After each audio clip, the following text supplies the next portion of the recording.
চলল মশা বাঘের পিঠে চাপতে।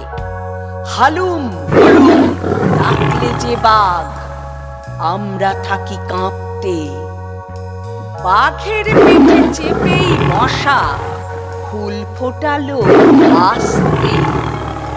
তারপরে কি উড়ল মশা হাসতে হাসতে হাসতে।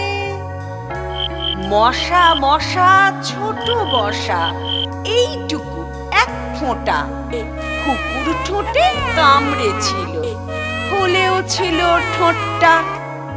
মশার ভারী বুকের পাটা, ভয় করে না কাউকে। কামড়ে দিল ভীম পালোয়ান শম্ভুচরণ সাউকে।